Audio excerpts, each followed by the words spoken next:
So you are approaching the finish line on that brand new, gorgeous, beautiful new home, and you don't want anything to go wrong at this point, do you? Well, in this video, we're going to go over the master checklist, the 6 things that you must know before you hit that closing table, and we're going to get after it right after this, so stay tuned.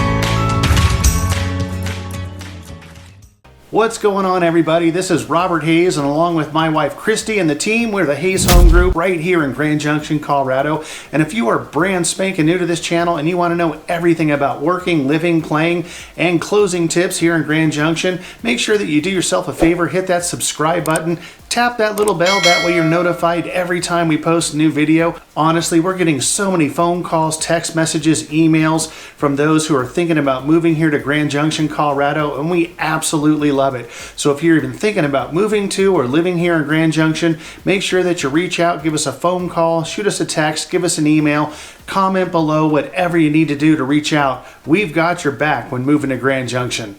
All right, so this is a process that we've gone through multiple times, especially for those coming from out of state. It could certainly seem daunting, and it's a little more difficult to coordinate that from when you're coming from out of state, moving here to Grand Junction. But we really take a lot of pride in making sure that we set you up for success and you're aware every step of the way from putting in that offer all the way to the closing table. All right, let's jump right into it. So the first step that you want to get through, the first key item, is called the contingency period.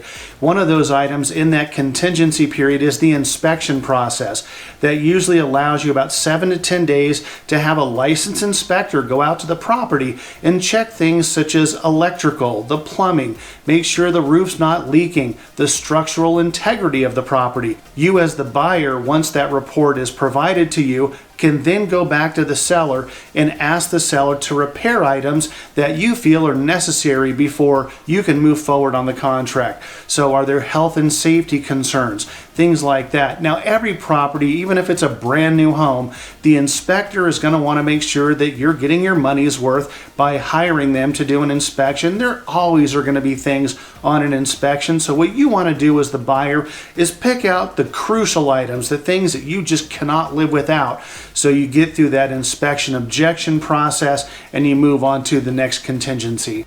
Now, if you are coming here from out of state, that's something that we will be involved with on your behalf. We will attend that inspection appointment and then provide that report to you, and we can go through that together, give you some tips, some ideas on what we think would be best to pursue as far as an inspection objection, and that way you're notified and informed every step of the way. Now, once we've established what those inspection objection items are, then we go back to the seller. The seller then has a responsibility to provide evidence that those items have been cured, typically by a licensed contractor in the field in which we're asking these items to be cured. So a licensed electrician, a licensed plumber, those sorts of things. It's not something the seller can just try to remedy on their own unless they have a license in that area of expertise, and we need to have evidence of that. So again, if you're out of state, we'll make sure we're involved in that process every step of the way. Worst case, if for whatever reason we cannot come to terms with the seller on the items that we're asking for on your behalf, then we can terminate the contract and you get your earnest money deposit back. The second contingency is the appraisal contingency. In fact, we just finished a video on what happens if the appraisal comes in below the contract price. You as the buyer have full control as to how you want to proceed on the appraisal. So if it does come in lower, you have some options there. Ask the seller to come down, you can pay the difference, or you can come to some common ground. Again, if you cannot get beyond the appraisal contingency, you as the buyer can walk away and get your earnest money back. All right, so the last contingency item that we want to look to is the financing contingency.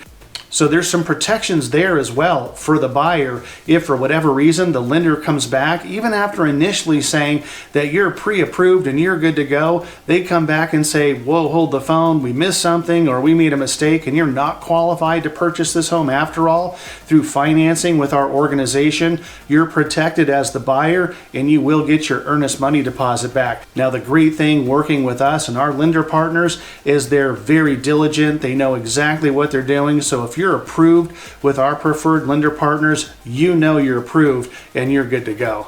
All right, so number 2 on the checklist is clearing title.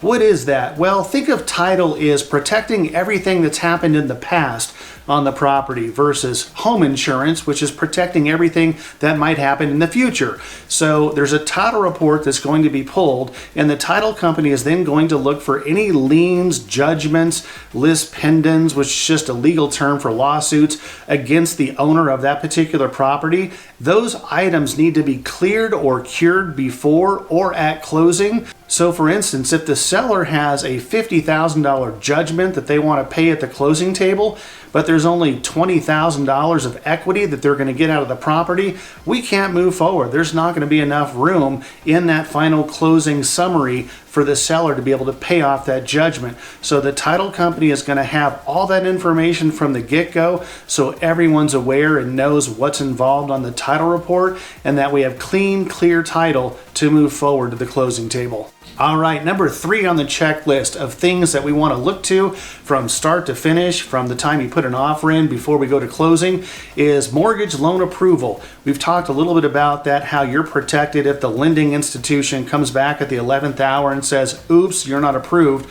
You want to make sure as the buyer, and we've done a video about this as well, the 8 things of what not to do before you close on your home. That is, make sure you don't take out any new credit cards, don't go buy a bunch of furniture for all the rooms on credit before you close. Again, we did a video on that, so we want to make sure we get past the point where you are loan approved, the lender is ready to go. That's number 3 on the checklist. All right, the 4th thing on the checklist that we need to be aware of is reviewing your closing disclosures. This is something that can cause a lot of hiccups. We've seen it happen in the past where you've picked a online lender or a Quicken Loans or something along those lines because they promised you the best interest rate in the world, but what they forgot to tell you, and sometimes you don't find this out until days before closing, that super interest rate that they've quoted you is costing you $10,000 extra to buy down that interest rate. So you're thinking you're going to be putting your, let's say it's 3% down, and you've already taken care of the appraisal. That's an out-of-pocket expense, but you're expecting, let's say, $8,000 that you're going to have to come to the closing table with, and then this unscrupulous lender online outfit says, no, to get that rate, it's going to cost you not only that $8,000 that you were expecting, but another $10,000 on top of that, and that just throws you for a complete loop and can throw the whole process out of whack. The one thing that we really take pride in with the lender partners that we work with is they walk through the closing statement with you line by line, so you know exactly where everything is going to as far as origination fee, what the cost of the loan are going to be. The title company or us can walk you through, okay, there's some prorated property taxes, that's where this line item's going to, so you know exactly what your dollar amount's going to be at the closing table, and there are 0 surprises. All right, the 5th thing on the checklist is what they call the final walkthrough. This is your opportunity as the buyer to go back out to the property and walk through the entire property and make sure it's in the condition at least as it was when you initially looked at the property. Now, the seller is certainly not obligated to do a deep clean of the property. That's something that we can negotiate for you on your behalf if that's something that you want to have done. That's what the final walkthrough is for, to make sure that you as the buyer have the property in the condition that it was when you initially walked through the property for the very first time. All right, so the 6th and final item on the checklist is we are going to the closing table. So this generally takes place at the local title company, and what that is generally a half hour to an hour. Usually doesn't take a full hour. Title companies are pretty good at getting you through this, and that's all the documents that you're going to be signing and all the disclosures. So here are the things that you need to bring to that closing as the buyer. You'll need to bring a driver's license or an active identification and your down payment. So the down payment needs to be in the form of certified funds. Well, what is certified funds? Generally, it's a cashier's check from the bank. If you're going to be wiring funds to the title company, make sure that you get that squared away at least a day or 2 prior to the closing and coordinate that with the title company to make sure you get the wiring instructions, their account, all those sorts of things. So we can put you in touch with the title representative and they can walk you through that process on how to wire funds to the title company for the closing day. Just make sure you don't try to do that the day of closing. That doesn't typically work out very well. So if you are going to wire those funds for the closing, make sure you do it in advance and coordinate that with your title officer. So what happens when you are one of those clients that are coming here from out of state and you can't be here at the closing? That's okay. We'll have the title company work with us and on your behalf, and we can actually send a mobile notary to the location that you're at in the state that you're currently in and have you sign documents that way. So whether you're at your home office or a work office, we can definitely coordinate that closing for you with no issues whatsoever.